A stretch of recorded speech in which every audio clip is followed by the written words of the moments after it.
Neri may banta kay Casimiro. Gibbons ang lakas ng impluensya, ang kahas na pasok. Ito nga't pag-usapan natin, pero bago ang lahat, pakisubscribe po ng channel ko. Huwag niyo na rin kalimutan i-click ang notification bell para lagi kayong una sa balita.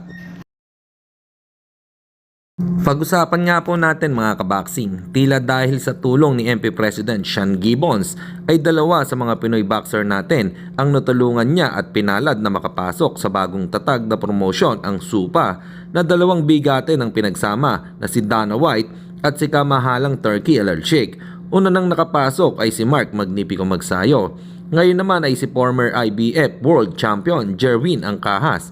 Officially na siya na part ng SUPA Boxing Promotion. Sino pa kaya ang Pinoy boxer ang maswerte na makakapasok sa bagong tatag na promotion? Samantalang kahapon po ay nagbigay update si Floyd Mayweather Jr. sa bakbakan nila ni boxing legend Manny Pacquiao. Ayon sa kanya ay sa loob ng 48 hours ay mapafinalize na ang laban nila ni Pacman. Nabanggit niya ito sa press con na mga kakalaban niyang si Mike Zambidis. Balita na done deal na ang laban na mapapanood sa Netflix at sa September 25 na ito gaganapin. Ang venue ay sa T-Mobile Arena, Las Vegas, USA.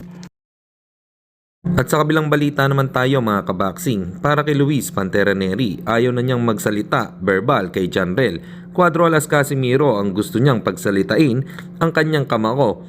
Kapag daw naipatama niya sa bodega ni Casimiro, doon daw nito malalaman ang kanyang gustong iparating na salita. Nakitaan daw niya kasi ito ng kahinaan sa bodega. Pag tinamaan ay bumabagal at iniinda nito. Para sa inyo mga kaboxing, ano po masasabi niyo dito? Comment lang kayo sa ibaba. Hanggang dito na lang muna ang ating balita. Dito na lang ang aking boxing news report. Babu!